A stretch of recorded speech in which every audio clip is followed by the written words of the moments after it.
നീലാംബരി. രചന നീലാംബരി. അവതരണം ഷാഹുൽ മലയിൽ. Editing Faisal C എന്ന് ഊഞ്ഞേരി. നില, ഇവിടെ ഒരു കുളമുണ്ട്.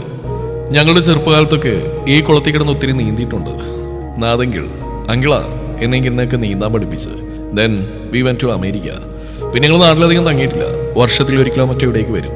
താൻ കണ്ടിട്ടുണ്ടോ കുളം? കണ്ടിട്ടുണ്ട്. ഈ കുളമല്ല, എന്റെ തറവാട്ടിലുണ്ട് കുളം. അത് 2 എണ്ണം. ദൂരെന്ന് മാത്രമേ കാണാൻ അനുവാദമുള്ളൂ. അന്ന് ആ വല്യമ്പുരി പൂജ നടത്തുമ്പോ ആ കുളം കാണാനാ ഞാൻ എല്ലാവർക്കും പോയത്. അവസാനം അത് പറയുമ്പോൾ അവളുടെ മുഖം കുനിഞ്ഞ് ഏതോ ഒരു ഓർമ്മയിൽ അവളുടെ ഉള്ളിൽ നേറി. ഓ, അങ്ങനെയൊന്നുണ്ടോ? എന്നിട്ട് കണ്ടോ കുളം? അവളൊന്നും മിണ്ടിയില്ല. അവൾ ചുറ്റുമൊന്ന് നോക്കി. നേരിയ നിലാവെളിച്ചമുണ്ട്. പിന്നെയുള്ള ദൂരെ ഗാർഡനുള്ള ലൈറ്റിന്റെ നേരിയ പ്രകാശം മാത്രം. പരസ്പരം ചെറുതായി ഒന്ന് കാണാം, അത്ര തന്നെ. നിലത്തായി നിറയെ പുല്ലുകളാണ്. അവയുടെ തണുപ്പ് കാലിലൂടെ അരിച്ചു കയറുന്നു. അവന്റെ കാലിലേക്ക് അവൾ നോക്കി. ഓപ്പൺ ഷൂ ഇട്ടിട്ടുണ്ട്. ഷൂ ഇട്ടിട്ടുണ്ടല്ലേ? ഞാൻ ചെരുപ്പിട്ടിട്ടില്ല. ഇവിടെ നാളെ ഇട്ടല്ലേ, എന്തെങ്കിലും ഇഴജന്തുക്കൾ ഉണ്ടാവില്ലേ? കടിച്ചാലോ? You mean snake? ആ, ചിലപ്പോ ഒരു കാര്യം ചെയ്യാം. അതും പറഞ്ഞ് ഒടിയിടയിൽ അവൻ അവൾ ഇരുകൈകൾ കോരിയെടുത്തു. ഒന്നും ഞെട്ടിക്കൊണ്ട് അവൾ അവനെ കഴുത്തിലൂടെ ചുറ്റി മുറുകെ പിടിച്ചു. തനിക്കൊട്ടും ഭാരമില്ലല്ലോടോ. വല്ലതൊക്കെ കഴിക്കണം കേട്ടോ. ഇനി അങ്ങോട്ട് കുറെ ഭാരം താങ്ങാനുള്ളതാ. അവന്റെ മുഖം അവൾക്കടുത്തേക്ക് ചേർന്ന് വരുമ്പോൾ അവൾ നാണത്തോടെ അവന്റെ നെഞ്ചിൽ പതുങ്ങി. ഒരു ചെറിയ ചിരിയോടെ അവൻ നടന്നു. കുളത്തിന് മുകളിൽ ആദ്യത്തെ പടവിൽ അവൻ അവൾ നിർത്തി. നിലാവെളിച്ചത്തിൽ അവൾ കണ്ടു വെളുത്ത താമരപ്പൂക്കൾ പൂത്തു നിൽക്കുന്ന കുളം. ഇവിടെ ആരും കുളിക്കാറില്ലേ? അറിയില്ല, ഞാനത് ഇവിടേക്ക് വരാറില്ല. എന്തേ, കുളിക്കാൻ തോന്നുന്നുണ്ടോ നീലാംബരിക്ക്? ഒരു കുറുമ്പോടെ അടുത്തേക്ക് ഒട്ടി വരുന്നവൻ അവളെ നോക്കി. ഏയ്, അങ്ങനെയില്ല. ഞങ്ങളുടെ തറവാട്ടിലെ കുളവ് ആരും ഉപയോഗിക്കാറില്ല. അതുകൊണ്ടാണ് നിറയെ താമരപ്പൂക്കൾ എന്നാ തുളസി പറയുന്നത്. താമരപ്പൂക്കൾ കാണാൻ എന്നാ ഭംഗിയാന്നറിയോ? പക്ഷെ കുളത്തിലിറങ്ങി അതിന്റെ വള്ളിപ്പടപ്പുകൾ നമ്മളെ ചുറ്റി പിടിക്കുന്ന തുളസി പറയുന്നത്. ആ കുളത്തിൽ ഒത്തിരി പേര് അവൾ പറയാമെന്ന് എന്തോ അങ്ങ് വിഴുങ്ങി. പറയാൻ പാടില്ലാത്ത പോലെ. പക്ഷെ അവനതൊന്നും കേട്ടില്ല. ജാൻ അവളെ മത്തി മറന്ന് നോക്കി നിന്ന് പോയി. അവൾ പറയുന്ന കേൾക്കുന്നതിലായിരുന്നില്ല അവന്റെ ശ്രദ്ധ. അവളിൽ നിന്നുതിരുന്ന ശബ്ദത്തിലും സംസാരിക്കുമ്പോൾ മുഖത്ത് മിന്നിമറയുന്ന ഭാവങ്ങളിലും മാത്രം അവന്റെ മിഴികൾ ഉടക്കി നിന്നു. തന്നോട് സംസാരിക്കാൻ മടികാട്ടിയിരുന്നവളിൽ നിന്നും തങ്ങളുടെ ഓരോ കൂടിക്കാഴ്ചയും അവളെ മാറ്റിയെടുത്ത പോലെ അവന് തോന്നി. എന്താ നോക്കുന്നേ? കുളം ഇഷ്ടമാണോ? താമരപ്പൂക്കൾ ഇഷ്ടമല്ലേ? അവന്റെ നോട്ടത്തിന്റെ തീവ്രതയിൽ എന്ത് ചോദിക്കണം, എന്ത് പറയണമെന്നറിയാതെ അവൾ എന്തൊക്കെയോ ചോദിച്ചു. ആർക്ക് നില? ആർക്കാ കുളങ്ങളെയും താമരപ്പൂക്കളെയും ഇഷ്ടമല്ലേ എന്ന് ചോദിച്ച്? അവൾ മുഖമുയർത്തി അവനെ നോക്കി. എന്ത് വിളിക്കണമെന്ന് അവൾക്ക് ഇപ്പോഴും മനസ്സിലാവുന്നുണ്ടായിരുന്നില്ല. ഉണ്ണിയേട്ടെന്ന് മനസ്സ് പല ആവർത്തി വിളിച്ചു പോകുന്നുണ്ട്. പക്ഷെ പുറത്തു വരുന്നത് ജാൻ സാറെന്നാണ്. മനസ്സിന്റെ കോണിലിരുന്ന് എവിടെയോ ആരോ ചോദിക്കുന്ന പോലെ. ഉണ്ണിയേട്ടൻ എന്ന് വിളിക്കാൻ നിനക്ക് അർഹതയുണ്ടോ എന്ന്. നില, നിനങ്ങനെ ജാൻ എന്ന് വിളിക്കാം. കാവ്യം കിരണം വിളിക്കുന്ന പോലെ. അതിനുള്ളിൽ സാർ എന്നുള്ളത് വേണ്ട. എന്താ പേര്? എങ്ങനെ? ഞാൻ ജാൻ. എനിക്ക് ആ പേരാണ് കൂടുതൽ ഇഷ്ടം. നീ വിളിക്കുമ്പോൾ ഒത്തിരി ഈ ഉണ്ണിക്കുട്ടൻ വിളി കേൾക്കാൻ അത്ര സുഖമുള്ള കാര്യമില്ല കേട്ടോ. നീ പറഞ്ഞ പോലെ എനിക്ക് ആ പേര് ചേരില്ല. പിന്നെ മനസ്സിലെവിടെ ഒരു പച്ച മലയാളി ഒളിഞ്ഞിരിപ്പുണ്ട്. അത് പലപ്പോഴും എനിക്ക് തോന്നിയിട്ടുണ്ട്. കിരൺ അത് ഇടയ്ക്കിടയ്ക്ക് പറയാറുണ്ട്. അതുകൊണ്ടാണ് നിന്നെ എനിക്ക് പറയില്ല നില. അവളൊന്ന് ചിരിച്ചുപോയി. ഇഷ്ടമാണെന്ന് നാവിൻ തുമ്പിൽ വന്നാണ്. പക്ഷെ അവനത് പറയാതെ വിഴുങ്ങി. ഇനി എപ്പോഴാണ് ആ മുഹൂർത്തം എന്ന് അവൾ ഓർത്തുപോയി. അതും മറ്റൊരു സർപ്രൈസ് ആയിരിക്കും. അപ്പൊ എന്നോട് ഉണ്ണിയേട്ടെന്ന് വിളിക്കാൻ പറഞ്ഞതോ? അവനവളുടെ കയ്യിൽ പിടിച്ച് വലിച്ചുകൊണ്ട് അവനിലേക്ക് അടുപ്പിച്ചു. എന്നിട്ട് അവളുടെ കവിളിൽ അമർത്തി ചുംബിച്ചു. അവളൊട്ടും പ്രതീക്ഷിച്ചിരുന്നില്ല ആ ചുംബനം. അതാ ഞാൻ പറഞ്ഞു വന്നത്. ഞാൻ കെട്ടുന്ന പെണ്ണിനെ കുറിച്ച് എനിക്ക് ചില മോഹങ്ങളൊക്കെ ഉണ്ട്. അവളുടെ നാവിൽ നിന്നും കേൾക്കാൻ കൊതിക്കുന്ന കുറെ കാര്യങ്ങളുണ്ട്. അതൊക്കെ ഞാൻ ആഗ്രഹിക്കുന്ന സമയങ്ങൾ അവളിൽ നിന്ന് എനിക്ക് കേൾക്കണം. നീയാ എൻ്റെ പെണ്ണ്. സോ ഉണ്ണിയേട്ടൻ. നമ്മുടെ സ്വകാര്യ നിമിഷങ്ങളിൽ നീ എന്നെ അങ്ങനെ വിളിച്ചു. ഇന്ന് വിളിച്ച പോലെ എനിക്ക് കേൾക്കാൻ കൊതിയാകുമ്പോൾ അത്രയും നിന്നെ കൂടെ ഞാൻ തന്നെ വിളിപ്പിച്ചോളാം. എന്താ പോരെ? അല്ലാത്ത ടൈം നിനക്ക് ഇഷ്ടമുള്ള പോലെ എന്ത് വേണേലും വിളിച്ചു. കാറ്റുപോലെ കാതിൽ കേട്ട അവന്റെ സ്വരത്തിൽ അവളൊന്ന് കുളിർന്നു പോയി. അവനവളെ മുറുകെ കെട്ടിപ്പിടിച്ചു. നില, ഇനി പറയും എന്നതിന്റെ സംശയങ്ങൾ കേൾക്കട്ടെ. അവളെയും കൊണ്ട് അവൻ ഓരോ പടവുകളിറങ്ങി. ഓരോ പടവുകളിറങ്ങുമ്പോഴും അവൾ പറയാനുള്ളതെല്ലാം മനസ്സിലൊന്ന് ചിട്ടപ്പെടുത്തി. ജാൻ. പതിയെ അവളൊന്ന് വിളിച്ചുപോയി. അല്ല, ഞാനങ്ങനെ വിളിച്ചോട്ടെ? ആ, പിന്നെന്താ, വിളിച്ചോ? അതോ ഉണ്ണിയേട്ടെന്ന് വിളിക്കാൻ തോന്നുന്നുണ്ടോ? എങ്കിൽ പറയണം കേട്ടോ. അവൾ നാണിച്ചുകൊണ്ട് തല വിലങ്ങനെയാട്ടി. വാടോ, ഇടിരിക്കാം. ഷൂ അഴിച്ചു മാറ്റി വെച്ച് വീതിയുള്ള അവസാന പടവിൽ അവളെയും കൊണ്ട് അവൻ ഇരുന്നു.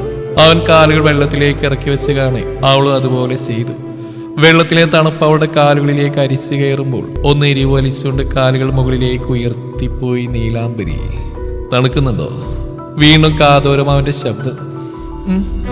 ചെറുതായി ഒന്ന് മൂളിയതേയുള്ളൂ അവൻ അവൾ ഇരുകൈകൾ കൊണ്ട് പൊതിഞ്ഞു പിടിച്ചു. അവളവന്റെ മാറിൽ മുഖം പൂഴ്ത്തി കണ്ണുകൾ മുറുക്കി അടച്ചു. ഇതുവരെയും അനുഭവിച്ചറിഞ്ഞിട്ടില്ലാത്ത ഏതോ ഒരു വികാരം മനസ്സിനെ വരിഞ്ഞു മുറുക്കുന്നു. അവന്റെ കൈകളേക്കാൾ ശക്തി അതിനുണ്ടെന്ന് അവൾക്ക് തോന്നിപ്പോയി. താൻ കാണുന്നത് സത്യമാണോ സ്വപ്നമാണോ എന്നറിയാൻ കഴിയാത്ത അവസ്ഥ. അല്ല, സത്യം തന്നെയാണോ? കേൾക്കുന്നുണ്ട് തന്റെ കാതുകളിൽ അവന്റെ ഹൃദയത്താളം. ഞാൻ തുടിക്കുന്നത് നിനക്ക് കേൾക്കാൻ വേണ്ടി മാത്രമാണ് പെണ്ണേ എന്ന് ആ ഹൃദയം അവളോട് മന്ത്രിച്ചു. പറയടോ, എന്താ പറയാനുള്ളത്? മുഖം പതിയെ താഴ്ത്തി അവനോട് നെറ്റിയിലൊന്ന് മുത്തിക്കൊണ്ട് ചോദിച്ചു. അവൾ മുഖമുയർത്തി അവനെ നോക്കി. അത് ഞാൻ പിന്നെ വീട്ടിലുള്ളവരാരും നമ്മുടെ വിവാഹത്തിന് ഒരുപക്ഷെ സമ്മതിച്ചില്ലെങ്കിൽ എന്ത് ചെയ്യും? ആര്? നിന്റെ വീട്ടുകാരാണോ?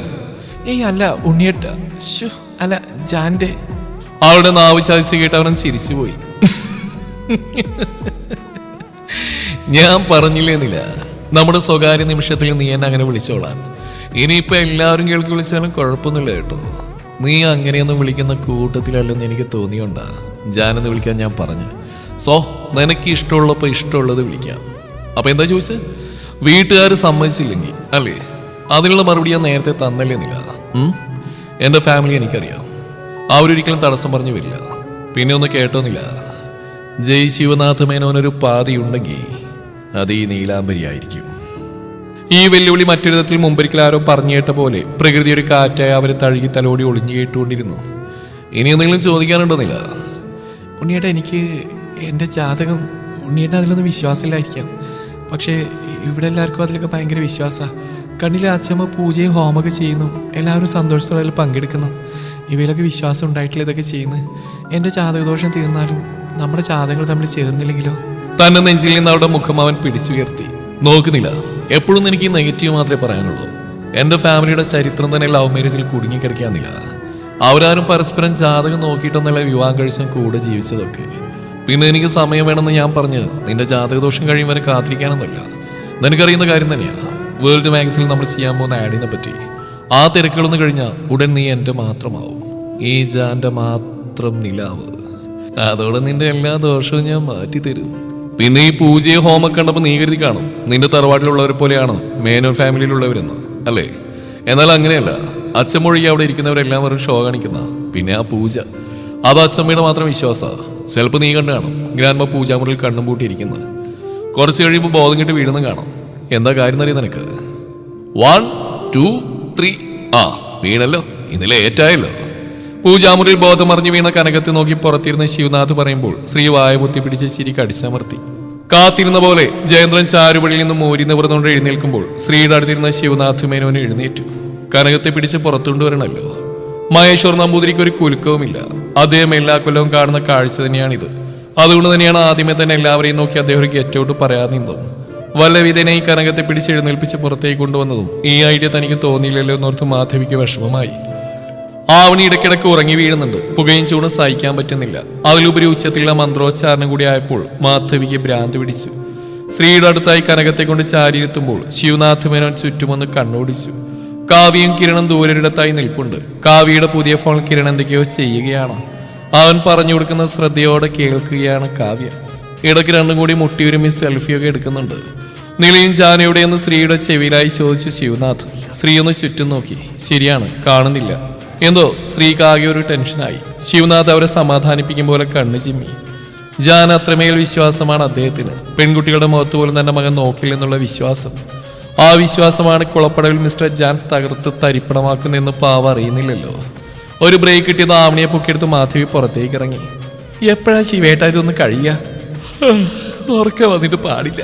ദേ, അടുത്ത വർഷം ഈ പരിപാടിക്ക് എന്നെ വിളിച്ചേക്കരുത് കേട്ടോ എന്ന് പറയുകയും ചെയ്യും. ഒരുങ്ങിക്കെട്ടി വന്നിരിക്കുകയും ചെയ്യും. വൈകുന്നേരത്ത് നിന്റെയൊക്കെ ഒരുക്കം കണ്ടാ പറയില്ലായിരുന്നല്ലോ എനിക്കിതിനോട് തീരെ താല്പര്യമില്ലെന്ന്. അനുഭവിച്ചോ? ശിവനാഥ് മേനോൻ മുഖം ചുളിച്ചുകൊണ്ട് സ്ത്രീയെ നോക്കി പറഞ്ഞു. അത് പിന്നെ വല്ലപ്പോഴും കിട്ടുന്ന അവസരമല്ലേ. പിന്നെ നിലയും കാവ്യക്ക് ആദ്യമായിട്ടല്ലേ ഇങ്ങനെ. ശരിക്കുള്ള ഹോം എങ്ങനെയാ നടക്കുന്ന നീലാംബരിക്കൊന്ന് കാട്ടിക്കൊടുക്കണമായിരുന്നു. അതുകൊണ്ട് ഞാനൊന്ന് കൊഴുപ്പിച്ചാ. പക്ഷെ രണ്ടുപേരും ഇങ്ങനെ പോസ്റ്റാക്കി രക്ഷപ്പെടുന്ന ഞാൻ കരുതിയില്ല. നിരാശയോടെ പറഞ്ഞുകൊണ്ട് ശ്രീ ശിവനാഥ് മേനോന്റെ തോളിൽ ചാരി. നേരം വിളിക്കാറായി. ഹോം ഇപ്പൊ കഴിയും. ഇനി നടക്കാൻ പോകുന്ന ലാസ്റ്റ് റൗണ്ടാ. ഭയങ്കര. ചിലപ്പോ ഇവിടെ ആരെങ്കിലും ഉറഞ്ഞു തുള്ളും. അത് ചിലപ്പോ നിന്റെ മുറപ്പെണ്ണായിരിക്കും, രാധിക. ആ ഗോളടിച്ച കനകമാണ്.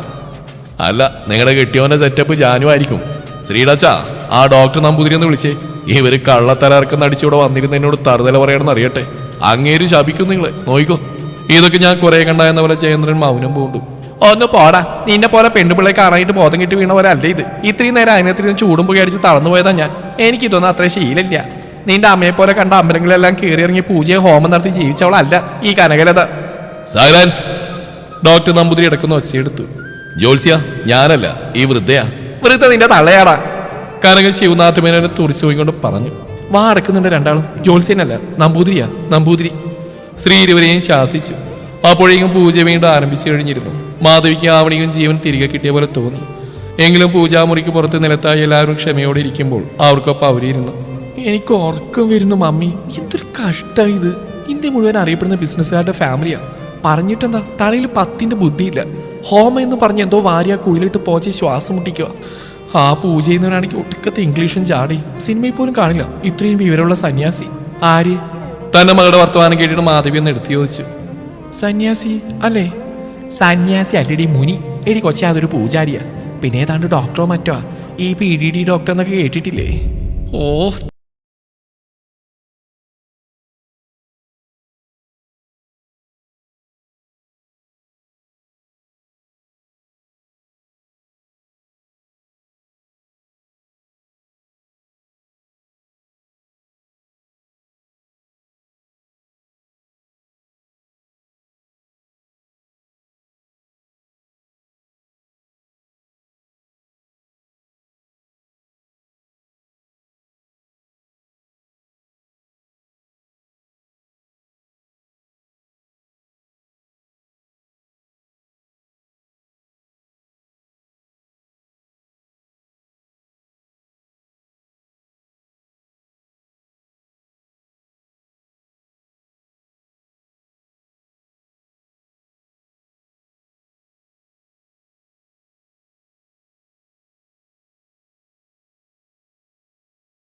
സ്ഥാനം പിടിച്ചു.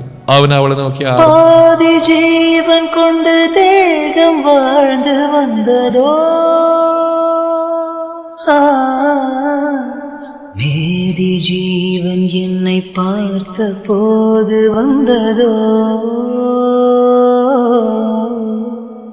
ஏதோ சுகம் உள்ளூரதே ஏனோ மனம் தள்ளாடுதே ஏதோ சுகம் உள்ளூரதே ஏனோ மனம் தள்ளாடுதே விரல்கள் தொடவா விரந்தை பெறவா மார்போடு கண்கள் மூடவா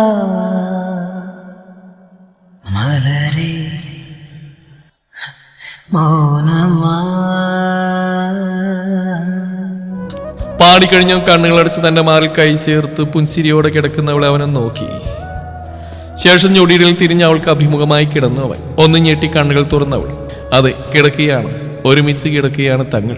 ഇടുപ്പിലേക്ക് അരിച്ചിറങ്ങുന്ന അവന്റെ കൈകൾ, ആ കണ്ണുകളിലെ തിളക്കം, എല്ലാം പുതിയതുപോലെ. ഒരു പിടപ്പോടെ അവൾ തിരിഞ്ഞിടന്നു. തന്റെ പുറത്തായി അവന്റെ ദേഹം അമരുന്നറിഞ്ഞ നിമിഷം ഒന്ന് എഴുന്നേൽക്കാൻ അവൾ ഒരു ശ്രമം നടത്തി. അവളുടെ ഇടുപ്പിലൂടെ കൈ ചേർത്ത് അവൾക്ക് മുമ്പിലായി അവന്റെ വലതുകൈ കുത്തിവെച്ച് തടസ്സം സൃഷ്ടിച്ചു അവൻ. നില. കാതുകളിൽ കാറ്റുപോലെ അവന്റെ സ്വരം. തിരിഞ്ഞു കിടക്കുന്നില്ല. കാതിനെ നുണഞ്ഞു വിട്ടുകൊണ്ട് അവനത് പറയുമ്പോൾ അവളുടെ ശ്വാസം വല്ലാതെ വിലങ്ങിപ്പോയി. അവളുടെ ഷോളിൽ പിടിച്ച് മലത്തി കിടത്തുമ്പോഴും മുഖം തരാതെ തിരിച്ചു പിടിക്കുന്നവളുടെ കഴുത്തിൽ അവൻ മുഖം ചേർത്തുരസി. അവളുടെ കൈകൾ ഉടുത്തിരുന്ന നേരിയതിലായി മുറുകി. ഉയർന്ന ശ്വാസഗതിക്കനുസരിച്ച് മാറിടങ്ങൾ ഉയർന്ന് താഴ്ന്നു. അവൾക്ക് മുകളിലായി ഉയർന്നു വന്ന മുഖം പിടിച്ച് തിരിച്ച് അവൻ അഭിമുഖമായി വെച്ചു. അവൻ നില, let me kiss you one more time. നേരത്തെ പോലെയല്ല, പതിയെ, വളരെ പതിയെ, പ്രോമിസ്. വേണ്ട ഉണ്ണിയേട്ടാ, എനിക്ക് പേടിയാവുന്നു. ഒരുപാട് സമയമായില്ലേ നമ്മളിവിടെ. ആരെങ്കിലും വന്നോട്ടെ, എല്ലാവരും കണ്ടോട്ടെ. ഞാനല്ലേ നില, നീ എൻ്റെയല്ലേ. ഞാൻ ആർക്കും കൊടുക്കില്ല നിന്നെ. നീ എൻ്റെയാ, എൻ്റെ.